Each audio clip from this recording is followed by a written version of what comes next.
আজি আমাৰ প্ৰথম কুৱেশ্যনটো হ'ল যে which Indian states share their borders with 3 countries China Nepal and Bhutan. তলৰ কোনখন ভাৰতৰ ৰাজ্যই তিনিখন দেশ চীন নেপাল আৰু ভূটানৰ সৈতে নিজৰ সীমা ভাগ বতৰা কৰে। যোৱাকালি ক্লাছ কৰা সকলে আগে আপোনালোকে এনচাৰটো দিয়ক, তাৰপিছত এনচাৰটো চাব। মই দেখাই দিছোঁ এবাৰ মেপত, এইখন চাওক, ভালদৰে বুজাইছিলোঁৱেই। ক'ত গ'ল? ছিকিম, হয় নাই? ছিকিমে চাওক কাৰ কাৰ লগত কৰি আছে, নেপাল, ভূটান আৰু চাইনা। আৰু তেনেকৈ সকলোবোৰ বস্তু লিখি দিছিলোঁ। আৰু আপোনালোকে যদি ক্লাছটো কৰিছে, অকল মই এটা চেম্পল কুৱেশ্যন দিছোঁ, বাকী যিমানবোৰ বস্তু মই কৈছোঁ, যিমানবোৰ পইণ্ট দিছোঁ, এভৰি পইণ্ট, ঠিক আছে, ইটছ এণ্ড এভৰি পইণ্ট আপোনালোকৰ কাৰণে ইম্পৰ্টেণ্ট হয়। গতিকে ইয়াৰ এনচাৰটো হ'ব যে ছিকিমে, ঠিক আছে, ছিকিমে আপোনাৰ চীন নেপাল আৰু ভূটান এই তিনিখন দেশৰ সৈতে কি কৰি আছে? বাউণ্ডেৰী শ্বেয়াৰ কৰি আছে। তাৰ পাছৰ কুৱেশ্যন এইটো চাওক যে which of the following states does not share A border with Nepal. তলৰ কোনখন ৰাজ্যই নেপালৰ সৈতে সীমা ভাগ বতৰা নকৰে? উত্তৰ প্ৰদেশ, বিহাৰ, ছিকিম, ঝাৰখণ্ড। চাওক, এইটো যোৱাকালি ক্লাছৰ পৰাই ডাইৰেক্ট আহিছে কুৱেশ্যনটো, হয়নে নাই? এইখন আপোনাৰ নেপাল, নেপালৰ লগত কোনে কৰি আছে? বিহাৰ, উত্তৰ প্ৰদেশ, উত্তৰাখণ্ড, ৱেষ্ট বেংগলো কৰি আছে। কিন্তু যদি মন কৰে ঝাৰখণ্ডে কৰা নাই। ঠিক আছে, সেইকাৰণে মই কওঁ এই দুটা শ্লাইড, এই যি দুটা শ্লাইড ইয়াত লিখাও হৈ আছে আৰু কালি ইয়াতে বুজোৱাও হৈ আছে, এবাৰ চাবগৈ। আৰু এই দুটা শ্লাইড এতিয়া আপোনালোকে এটা কাম কৰক, স্ক্ৰীনশ্বট মাৰি ৰাখি থৈ দিয়ক বা লিখি ৰাখক। ঠিক আছে, অ'কে। ইয়াৰ এনচাৰটো হ'ব যে কোনে নকৰে? ঝাৰখণ্ডে নকৰে। তেনেকৈ 2019 চনত জম্মু কাশ্মীৰ ৰাজ্যক দুভাগ কৰি কোনটো নৱগঠিত কেন্দ্ৰীয় শাসিত অঞ্চলৰ সৃষ্টি হৈছিলে? অবভিয়াছলি লাডাখ, জম্মু এণ্ড কাশ্মীৰ দুটা ভাগ কৰা হৈছিলে। এটা JNK ইউনিয়ন টেৰিটৰী বনাই দিয়া হ'ল আৰু এটা লাডাখ ইউনিয়ন টেৰিটৰী বনোৱা হ'ল। ঠিক আছে, ইয়াৰ এনচাৰটো হ'ব লাডাখ। এনচাৰখিনি কৰা হৈ আছে, মই যিহেতু এইটো ফাইনেল PDF, তাৰ পৰা আপোনালোকে যিসকলে লৈছে তাতে এই কুৱেশ্যনখিনি পাই যাব। And next question, which of the following Indian states does not share international boundaries with 3 different countries? যে তলৰ কোনখন ভাৰতীয় ৰাজ্যই তিনিখন ভিন্ন দেশৰ সৈতে আন্তঃৰাষ্ট্ৰীয় সীমা ভাগ বতৰা নকৰে? এতিয়া যদি ভালদৰে মন কৰে, ছিকিম, ৱেষ্ট বেংগল, অৰুণাচল প্ৰদেশ, এই তিনিখন ৰাজ্যই যদি চাই তিনিখন বা তাতকৈ অধিক ইণ্টাৰনেশ্যনেল কাউণ্ট্ৰিৰ লগত সীমা ভাগ বতৰা কৰে। কিন্তু অসমে যদি চাই, অসমে মাত্ৰ দুখন ইণ্টাৰনেশ্যনেল কাউণ্ট্ৰিৰ লগত ভাগ বতৰা কৰে। কুৱেশ্যনটো আমাক এইটোৱে সুধিছে যে তলৰ কোনখন ভাৰতীয় ৰাজ্যই তিনিখন ভিন্ন দেশৰ সৈতে আন্তঃৰাষ্ট্ৰীয় সীমা ভাগ নকৰে? মই এবাৰ আকৌ আপোনালোকক দেখুৱাই দিছোঁ মেপত, চাওক ইয়াতে। এইখন আপোনাৰ কি কি আছিল অপশ্যনত? কি কি আছিলে মনত আছে? য়েছ, ছিকিম। এই মাত্ৰ আমি চাই আহিলোঁ ছিকিমে কৰে, আৰু ৱেষ্ট বেংগল, অৰুণাচল প্ৰদেশ চাবলৈ বাকী আছে। যোৱাকালি চোৱাসকলে অকণমান স্কিপ কৰি পেলাই নেক্সট কুৱেশ্যনত যাওক। ঠিক আছে, অ'কে। অৰুণাচল প্ৰদেশে কাৰ কাৰ লগত কৰি আছে? ভূটান, চাইনা আৰু ম্যানমাৰ। ঠিক আছে, ৱেষ্ট বেংগল চাওক, ৱেষ্ট বেংগলে বাংলাদেশ, ভূটান, নেপাল, ঠিক আছে, তিনিখনৰ লগত কৰি আছে। আৰু এখন কি আছিলে? ছিকিমে ভূটান, চাইনা আৰু নেপাল তিনিখনৰ লগত কৰি আছে। কিন্তু অসমে যদি চাই, অসমে ভূটান আৰু বাংলাদেশ দুখন ইণ্টাৰনেশ্যনেল কাউণ্ট্ৰিৰ লগত সীমা ভাগ বতৰা কৰি আছে। সেইকাৰণে মই কওঁ এই দুটা শ্লাইডতে কমপ্লিট এনচাৰ সোমাই আছে আৰু মেপখনত কমপ্লিট এনচাৰ সোমাই আছে। আৰু যিসকলে বুজিছে তেওঁলোকৰ কোনো সমস্যা আহিব নালাগে। ঠিক আছে, গম পালে অসমে ভাগ বতৰা কৰা নাই। কুৱেশ্যনটো বুজি পাইছে কি কৈছে? ইয়াত কৈছে যে তলৰ কোনখন ভাৰতীয় ৰাজ্যই তিনিখন ভিন্ন দেশৰ সৈতে আন্তঃৰাষ্ট্ৰীয় সীমা ভাগ বতৰা নকৰে? ছিকিমে কৰে, পশ্চিমবংগই কৰে, অৰুণাচলে কৰে, অসমে নকৰে। অসমে দুখনৰ লগত কৰে। নাও এইটো চাওক যে which of the following states share the longest boundary with Bangladesh? ঠিক আছে, বাংলাদেশৰ লগত তলৰ কোনখন ৰাজ্যই আটাইতকৈ দীঘলীয়া সীমা আছে? মনত ৰাখিব, ৱেষ্ট বেংগল বা পশ্চিমবংগ বা বেংগল। ঠিক আছে, ই বাংলাদেশৰ লগত আটাইতকৈ দীঘলীয়া সীমা শ্বেয়াৰ কৰে। তাৰ পাছৰ কুৱেশ্যনটো নাই, আমি এইখিনি পঢ়ালো জানো। এই কুৱেশ্যনটো ৰ'ব, এইটো নালাগে এতিয়া। India shared its land boundary with how many countries? ভাৰতে কিমান দেশৰ লগত নিজৰ ভূমি ভাগ বতৰা কৰিছিল? কেইখনৰ লগত? 7খনৰ লগত। ঠিক আছে, আৰু how many states of India share boundary with Pakistan? ভাৰতৰ কিমানখন ৰাজ্যই পাকিস্তানৰ সৈতে এটা সীমা ভাগ বতৰা কৰে? তিনিখন ষ্টেট আৰু 2খন ইউনিয়ন টেৰিটৰী। লগতে এই কুৱেশ্যনটো মনত ৰাখক, কালি মই ক'বলৈ পাহৰিলোঁ যে tropic of cancer does not passes through. Tropic of cancer পাৰ হৈ নাযায়। নিশ্চয় জানে ভাৰতৰ মাজেৰে, হয়নে? এডাল কি আছিলে? 23.5 ডিগ্ৰী নৰ্থত ট্ৰপিক অফ কেঞ্চাৰ বা কৰ্কট ৰেখা, 0 ডিগ্ৰী ইকুৱেটৰ, 23.5 ডিগ্ৰী চাউথত ট্ৰপিক অফ কেপ্ৰিকন, আৰু এডাল ইকুৱেটৰ। ঠিক আছে, গতিকে আমাৰ ভাৰত ক'ত আছিলে? কোনটো গোলাৰ্ধত আছিলে? নৰ্দাৰ্ণ হেমিস্ফিয়াৰ। ঠিক আছে, নৰ্থ ইষ্ট। এতিয়া আমাক কৈছে যে এই যিডাল ট্ৰপিক অফ কেঞ্চাৰ আমাৰ ভাৰতৰ মাজেৰেও পাৰ হৈ যায় আৰু মন কৰিব যে ভাৰতৰ কোনকেইখন ৰাজ্যৰ মাজেৰে ট্ৰপিক অফ কেঞ্চাৰডাল পাৰ হৈ যায় ইয়াত ধুনীয়াকৈ দিয়া হৈ আছে গুজৰাট ৰাজস্থান মধ্যপ্ৰদেশ ঝাৰখণ্ড ত্ৰিপুৰা মিজোৰাম ৱেষ্ট বেংগল ছত্তীশগড় আমাৰ নৰ্থ ইষ্টৰো দুখন ৰাজ্যৰ মাজেৰে পাৰ হৈ যায় ত্ৰিপুৰা আৰু মিজোৰাম মনত ৰাখিব আৰু তেনেকৈ টোটেল 1 2 3 4 5 6 7 8খন ৰাজ্যৰ মাজেৰে কি হৈ আছে ট্ৰপিক অফ কেঞ্চাৰ পাৰ হৈ গৈ আছে ঠিক আছে ৰাজ্যকেইখন মনত ৰাখিব আৰু ইয়াতে সুধিছে যে কোনখনৰ মাজেৰে পাৰ হৈ নাযায় এটো কমেন্ট কৰি জনাওক আৰু লগতে ভাৰতৰ কোনখন দেশ which country does not share a land boundary with India ভুটানে কৰে বাংলাদেশে কৰে নেপালে কৰে তাজিকিস্তানে নকৰে ঠিক আছে তো মেপৰ পৰা এনেকুৱা কোৱেশ্চন আহিব পাৰে কিন্তু কোৱেশ্চন কিটা সিম্পল কোৱেশ্চন যদি কালি আপোনালোকে ক্লাসটো ভালদৰে কৰিছে তেনেহলে আৰু ভালদৰে আপোনালোকে জানিব পাৰিব এন্ড মই এতিয়া কেইটামান কোৱেশ্চন এড কৰি দিম আগৰ ভিডিঅ'ৰ পৰা ঠিক আছে আগৰ ভিডিঅ'ৰ পৰা মই এড কৰি দিম তাত আপোনালোকে অলপমান শব্দবোৰ বেলেগো শুনিব পাৰে যেহেতু আগতে মই ৰেকৰ্ড কৰিছিলো বহুত দিন আগতে মই এখিনি এড কৰি দিম আৰু লগতে যিবোৰ বাকি আছে সেইবোৰ আমি লাহে লাহে কৰিবলৈ চেষ্টা কৰিম আৰু ভাবক মই বহুত প্লানিং কৰি থৈ দিছিলো কিন্তু ইমান সোনকালে যে এক্সাম ডেট দি দিব মই কেতিয়াও ভাবা নাছিলো বহুত বস্তু আছিল ইণ্ডিয়ান জিঅগ্ৰাফি পঢ়াবলৈ বহুত মই ভালদৰে থৈ দিছিলো পঢ়াম বুলি ভাল ভাল কোৱেশ্চন আছিল কমপ্লিট আপোনালোকৰ ইণ্ডিয়ান জিঅগ্ৰাফি কমপ্লিট মানে কনসেপ্ট ক্লিয়াৰ হ'ল হয় কোৱেশ্চন কৰিব পাৰিলে হয় কিন্তু এতিয়াতো উপায় নাই আৰু আপোনালোকে যদি বিচাৰে পিডিএফ খিনি ল'ব পাৰে পিডিএফ খিনি ধুনীয়াকৈ বনোৱা হৈ আছে অসমীয়া আৰু ইংৰাজী দুইটা মাধ্যমতে আছে আৰু জাস্ট পঢ়িলে গম পাব একদম যদি সৰু বাচ্চাও বুজি পায় ভালদৰে ঠিক আছে তেনেকৈ বস্তুবোৰ লিখা হৈ আছে একদম এনচিআৰটি বেসড হয় ঠিক আছে আৰু কাৰেণ্ট এফেয়াৰ্স ইয়াৰ লগতে মই সংলগ্ন কৰি থৈ দিছো গতিকে মই নাজানো যে 5 তাৰিখৰ আগত এইবোৰ কমপ্লিট কৰিব পাৰিম নে নাই যিমানখিনি পাৰো কৰি থাকিম আৰু এতিয়া এটা ভিডিঅ' মই এড কৰি দিছো যদি আপোনালোকে ল'ব বিচাৰে সকলোবোৰ Indian geography world geography Assam 8822614404 ইয়াত কন্টেক্ট কৰিব খ্ৰীষ্টমাছ অফাৰ চলি আছে গতিকে অনলি 159 ৰুপিছত সকলোবোৰ পাই যাব কিন্তু খ্ৰীষ্টমাছৰ পাছত ইয়াৰ দাম বাঢ়ি যাব আৰু অকল যদি আসাম পাৰ্টটো ল'ব বিচাৰে তেনেহলে 99 ৰুপিছ অলপমান বিজনেছমেনৰ নিচিনা কথা ক'বলৈ শিকিছো বেয়া নাপাব নাও নেক্সট মই এড কৰি দিছো আৰু আপোনালোকে হেৰি কৰক কি কৰক চাওক Which pass is located at the tri-junction of India, China and Nepal?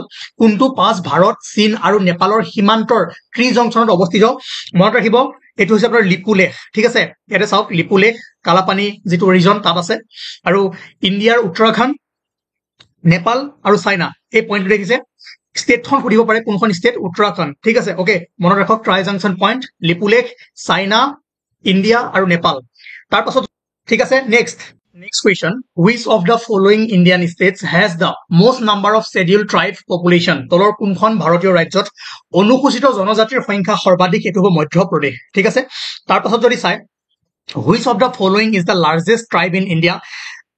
কোনটো জনজাতি ভাৰতৰ আটাইতকৈ ডাঙৰ জনজাতি এটো ভিল ট্ৰাইব ঠিক আছে চাওক মই এটা কথা কওঁ ইমান ডাঙৰ বস্তু জিওগ্ৰাফি বা ট্ৰাইব হক এবোৰ বস্তুবোৰ আমি কম কৰি পঢ়িবলৈ ট্ৰাই কৰিছো ঠিক আছে 4 দিন 5 দিনত ইজি নহয় তথাপিও কমাই কৰিব ট্ৰাই কৰিছো নাও in which state Garo Khasi and Jointia tribes are located Garo Khasi আৰু Jointia সকলে জানে ক'ত আছে মেঘালয়ত আছে আৰু এটা কথা মন কৰিব মই ইয়াত পুৰণা কোৱেশ্চন কিছুমান এড কৰি দিছো পুৰণা পোৰশন কাৰণ সব প্লেলিষ্টটো বনি থাকিব মই নাথাকিলো মই 29 পিছত নাথাকিলো চেনেল মানে বন্ধ নকৰো মই নাথাকিলো আপোনালোকে এই প্লেলিষ্টটো যাতে পঢ়ি থাকিব পাৰে সেই কাৰণে এই বস্তুখিনি মই এড কৰি থৈছো পুৰণা কোৱেশ্চন কিছুমানো আছে ইয়াত ঠিক আছে তাৰ পাছত next question in which state do Kuki tribes live ঠিক আছে কুকি ট্ৰাইব সকলে জানে মণিপুৰ সাইড হ'ব নৰ্থ ইষ্টৰ ট্ৰাইব খিনি 5 মিনিটত ঠিক আছে Dafla and Lampo tribes are found in which states Dafla আৰু লাম্পো ক'ত পোৱা যায় অৰুণাচল প্ৰদেশত next which of the following is the Himalayan pass ঠিক আছে তলৰ কোনটো হিমালয়ান পাস হয় ইয়াত যদি চাই পালাঘাট সেনকোটা থালাঘাট এণ্ড বানিহাল এই বানিহাল পাসটো হিমালয়ৰ হয় বাকি এইকিটা যদি চাই হিমালয়ান ৰেঞ্জৰ নহয় এইকিটা ক'ত আছে ইষ্টাৰ্ণ ঘাট ৱেষ্টাৰ্ণ ঘাট বা আৰাৱলী সতপুৰা বিন্দা ইয়াত আছে চাওক মই এটা কথা কওঁ বেসিকটো যেতিয়া আপোনালোকৰ ষ্ট্ৰং হ'ব বাকি কোৱেশ্চনবোৰ কৰোতে ইজি হৈ যাব মোৰ সময় নাই এতিয়া এইবোৰ পাসবোৰ কৰাবৰ কাৰণে তথাপি আপোনালোকে জানে ইয়াত আছে আপোনাৰ ৱেষ্টাৰ্ণ ঘাট ইষ্টাৰ্ণ ঘাট বিন্দা আৰু আৰাৱলী সৰি সতপুৰা এণ্ড বিন্দা ৰেঞ্জ ইয়াত আৰাৱলী ৰেঞ্জ গতিকে পাসখিনি কোনটো ৰেঞ্জত কি পাস আছে এবাৰ চাব সময় যদি আছে আৰু সময় নাই যদি নালাগে ঠিক আছে ওকে এতিয়া আপোনালোকে ফাউন্ডেশনটো ক্লিয়াৰ হোৱাৰ পিছত বাকিবোৰ নিজে কৰিব পাৰিব নেক্সট কোৱেশ্চন এইকাৰণে আগৰখিনি ভালদৰে পঢ়াইছিলো নাও নীতি pass is located in which state নীতি পাস ক'ত আছে এটো আছে উত্তৰাখণ্ডত ঠিক আছে ওকে ইম্পৰ্টেন্ট কোৱেশ্চন মই কৈছো আজি মিসেলেনিয়াস টাইপ কোৱেশ্চন আহিব এইটো সেশনত which of the following mountain passes connect Ladakh and Kashmir valley ঠিক আছে লাডাখ আৰু কাশ্মীৰ ভেলীক তলৰ কোনটো পৰ্বত পাছে ঠিক আছে মাউন্টেইন পাছে কি কৰে সংযোগ কৰে এইটো হ'ব জজিলা পাস চাওক মাউন্টেইন পাস হয় কি আসলতে পাহাৰীয়া যিবোৰ জেগা আছে, পাহাৰীয়া যিবোৰ ঠাই আছে, সেইবোৰ পাহাৰীয়া জানি কিমান ডাঙৰ ডাঙৰ পাহাৰ আছে, গতিকে দুখন ঠাই যেতিয়া কানেক্ট কৰিব লগা হয়, এনেকে দেখিছে এই পাহাৰৰ মাজে মাজে মাজে মাজে একদম চামিট টপ পইণ্টৰ মাজেদি পাহাৰখন পাৰ কৰি আন এখন ভেলীলৈ বা আন এখন ঠাইলৈ সোমাই যায়, ঠিক আছে। গতিকে মাউণ্টেইন পাছবোৰ এটা ৰোডে হয়, সেইফালেদি আমি বেলেগ এখন ঠাইলৈ যাব পাৰো। গতিকে এইটো জজিলা পাছ দেখিছে কিমান ডেঞ্জাৰাছ পাছ হয়, এইটো মই দূৰৰ পৰা ফটো মাৰিছিলো, গতিকে দেখিলেই গম পাব যে মাউণ্টেইনাৰ্ছ পাছবোৰ কেনেকে হয়। এখন মাউণ্টেইনক আমি কি কৰো, পাছ কৰি বেলেগ এখন ঠাইলৈ গুচি যাওঁ, ঠিক আছে। Zojila. Now, which of the following mountain passes is the high altitude mountain pass that provides the highest motorable route with an elevation of 19,000 feet? মানে এইটোৱে সুধিছিল ভাৰতৰ কোনটো মাউণ্টেইন পাছ আটাইতকৈ ওখ আৰু যিটো হাইষ্ট মটৰেবল পাছ হয়, যিটো 19,000 ফুট উচ্চতাত আছে, সেইটো হ'ব উমলিংলা। ক'ত আছে? লাডাখত আছে, মনত ৰাখিব উমলিংলা পাছ, ঠিক আছে। এইটো এটা বেলেগ পাছ, এইটো এটা বেলেগ পাছ, অ'কে। নাও এই কুৱেশ্যনটো কৰিব পাৰে, maths the least 1 and list 2 and select the correct answer from the Koch given বিলো। অসমীয়াত দিয়া নাই, নেক্সট পেজত পাই যাব যে ইয়াত পাছৰ নাম আছে আৰু ইয়াত ষ্টেট আছে, মিলাব দিছে। মানা, নাথুলা, জজিলা, চিপকিলা। অলৰেডি আমি জজিলা পাইছিলো, ক'ত আছে? লাডাখ, ঠিক আছে। তাৰপিছত নাথুলা পাছ মনত ৰাখিব, এইটো আছে ছিকিমত। চব বহুত পাছ আছে, চব মনত ৰাখিব নালাগে, মই যিখিনি দি যাম সেইখিনি আপোনালোকে চালেও হৈ যাব।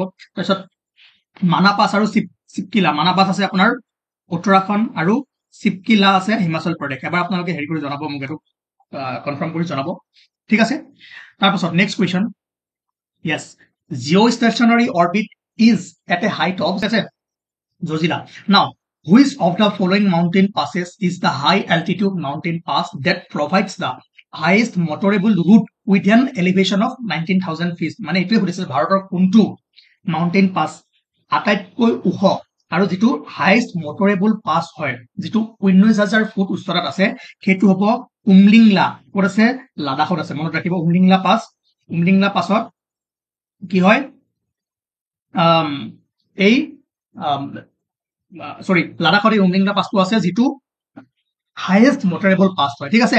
অ'কে, নাও এইবোৰ দেখিছে পাছ মানে কি, এখন ঠাইৰ পৰা আন এখন ঠাইলৈ এই পাহাৰখনক আমি আহি আহি আহি আহি আহি পাৰ কৰি বেলেগ এখন ঠাইলৈ গুচি যাওঁ, অ'কে, ঠিক আছে। এইটো এটা বেলেগ পাছ, এইটো এটা বেলেগ পাছ, অ'কে।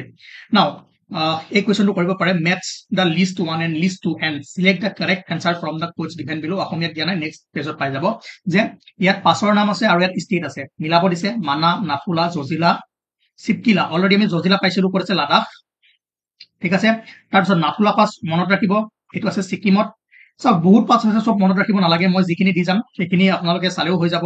তাৰপিছত মানা পাছ আৰু চিপকিলা। মানা পাছ আছে আপোনাৰ উত্তৰাখণ্ড আৰু চিপকিলা আছে হিমাচল প্ৰদেশ। এবাৰ আপোনালোকে হেৰি কৰি জনাব, মোক এইটো কনফাৰ্ম কৰি জনাব, ঠিক আছে।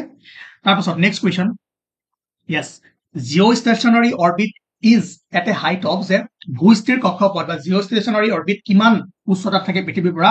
সেইটো থাকে 3,600 কিলোমিটাৰ উচ্চতাত থাকে, ঠিক আছে। সৰি 3,600, আৰে 3,600 নে 36,000? প্লিজ কমেণ্ট, কনফিউজ নহব, 37,000, ঠিক আছে, 37,000 কিলোমিটাৰ। এই কাৰণে এই দুটা দিয়া হৈছে যাতে আপোনালোকে এক্সামতো গৈ ভুলটো নকৰে। এতিয়া যদি ভুলটো কৰে এক্সামত গৈ ভুলটো নহব। জিঅ' ষ্টেচনাৰী অৰ্বিটৰ হাইট হৈছে 37,000 কিলোমিটাৰ, ঠিক আছে।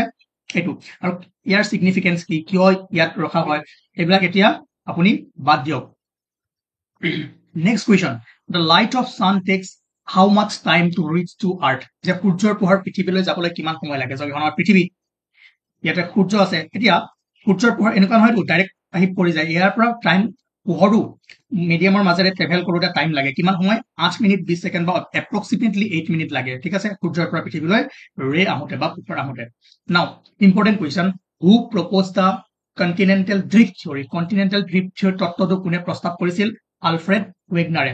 এতিয়া এইটো সকলোৱে হয়তো অলপ চলপকে জানে, এইটো বুজাবলৈ বহুত সময় লাগিব, তথাপিও মই থুলমূলকে অলপমান কৈ দিওঁ কণ্টিনেণ্টেল ড্ৰিফ্ট থিয়ৰীটো কি হয়। চাওক, এতিয়া যে আমাৰ যিখন পৃথিৱী আছে, এটা ধৰক Africa, south Africa, north America divide হৈ আছে বেলেগ বেলেগ কণ্টিনেণ্টত। প্ৰথমে প্ৰায় 200 মিলিয়ন ইয়াৰ্ছ আগত, মানে বহু কোটি কোটি বছৰ আগত, এই গোটেই লেণ্ডমাছটো কি হৈ আছিল? এটা ঠাইতে কনচেনট্ৰেট হৈ আছিল, দেখিছে, এটা ঠাইত কনচেনট্ৰেট হৈ আছিল, যাক কোৱা হয় পেনজিয়া।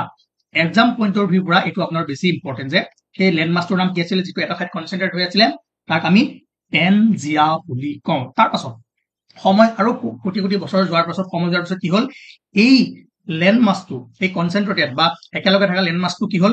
ড্ৰিফ্ট হ'বলৈ ধৰিলে। ড্ৰিফ্ট হ'বলৈ ধৰি এটা পাৰ্ট কলৈ গ'ল নৰ্থৰ ফালে গ'ল দেখিছে আৰু এটা পাৰ্ট কলৈ আহিল সাউথৰ ফালে আহিল যিটো পাৰ্ট নৰ্থৰ ফালে গ'ল তাক কি কোৱা হ'ল লাউৰেচিয়া লাউৰাচিয়া নহয় লাউৰেচিয়া যি কয় ঠিক আছে তাৰ পাছত যিটো সাউথৰ ফালে আহিল তাক কোৱা হয় গোণ্ডৱানা ঠিক আছে লাউৰেচিয়া গোণ্ডৱানা এক্সাম পইণ্টৰ ভিউৰ পৰা এইটো বেছি ইম্পৰ্টেণ্ট যে যেতিয়া পেনজিয়াটো ড্ৰিফ্ট হৈ গ'ল যিটো পাৰ্ট নৰ্থলৈ গ'ল তাক কোৱা হয় লাউৰেচিয়া আৰু যিটো সাউথলৈ গ'ল তাক কি হয় গণ্ডৱানা ঠিক আছে মনত ৰাখিব আৰু ইণ্ডিয়া কোনটো পাৰ্টৰ আছিল লওকচোন ইণ্ডিয়াখন যে ফৰ্ম হৈছে লাউৰেচিয়াৰ পাৰ্টত আছিল নে গণ্ডৱানা পাৰ্টত আছিলে কমেণ্ট কৰি জনাব ঠিক আছে তাৰ পাছত এই যি দুটা পাৰ্ট হ'ল ইয়াৰ পৰা আকৌ ড্ৰিফ্ট হবলৈ ষ্টাৰ্ট কৰিলে আৰু বহু কোটি বছৰৰ পাছত এনেকে কি হয় ড্ৰিফ্ট হৈ আজিৰ এই অৱস্থা পাইছে আৰু আজিও এই মুভমেণ্ট চলিয়ে আছে আৰু শ কোটি বছৰৰ পাছত ইয়াৰ শ্বেপটো আৰু চেঞ্জেছ হৈ যাব গতিকে থুলমূলকৈ এইখিনিয়ে বুজি থওক ইয়াত কি লাগিব পেনজিয়া গোণ্ডৱানা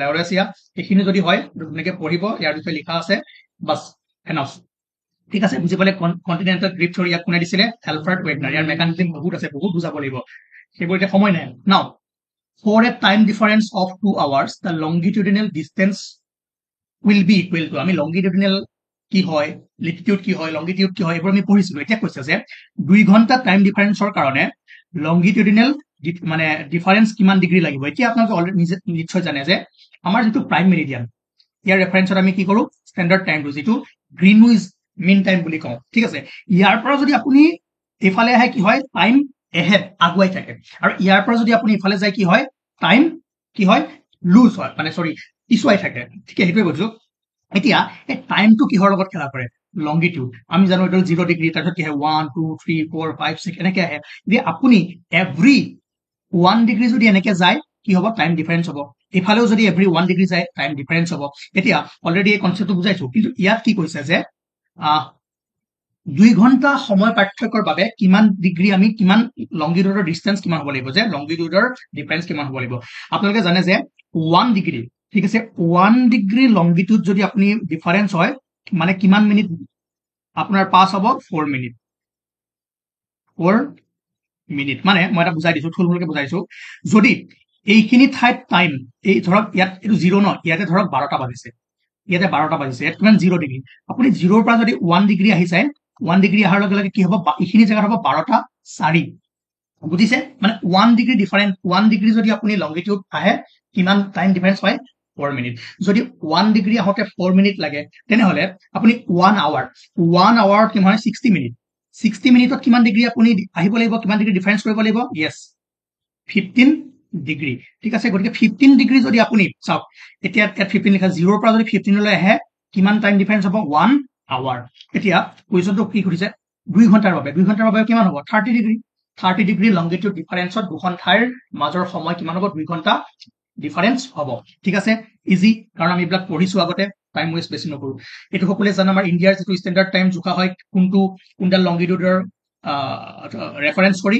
82.5 ডিগ্ৰী ইষ্ট ঠিক আছে ইষ্টটো মনত ৰাখিব কাৰণ আমাৰ ইণ্ডিয়াটো ক'ত আছে ইষ্ট জোনত আছে আৰু যিটো ষ্টেণ্ডাৰ্ড টাইম হয় গ্ৰীনউইচ মিন টাইমতকৈ আমাৰ টাইমটো কিমান এহেড হয় 5 ঘণ্টা 30 মিনিট এহেড হয় 5 hours 30 মিনিট ঠিক আছে next question which of the following international deadline তলৰ কোনটোৱে আন্তঃৰাষ্ট্ৰীয় ডেডলাইনক সূচায় এইটো হ'ব 180 ডিগ্ৰী লংগিটিউড অলৰেডি আমি পঢ়িছো আপোনালোকে কওক যে যিডাল ইণ্টাৰনেশ্যনেল ডেডলাইন হয় ইয়াৰ সিগনিফিকেন্স কি হয় লিখাই আছে কি ক'ব লাগে আৰু তাৰ পাছত the distance between the earth and the sun is the smallest in the month of পৃথিৱী আৰু সূৰ্যৰ মাজৰ দূৰত্ব আটাইতকৈ কোনটো মান সানৰ পজিশন আৰ্থৰ একেবাৰে ওচৰ হয় ঠিক আছে নিয়াৰেষ্ট ডিসটেন্স হয় তাক আমি কি কওঁ পেৰিহিলিয়ন আৰু এটো কেতিয়া হয় জানুৱাৰী মাহত শৰ্টেষ্ট ডিসটেন্স সান আৰু আৰ্থৰ মাজত আৰু আটাইতকৈ যেতিয়া লংগেষ্ট ডিসটেন্স হয় তাক আমি কি কওঁ এপিহিলিয়ন আৰু এটো কেতিয়া হয় জুলাইত হয় ঠিক আছে আমাক কি কৰিছে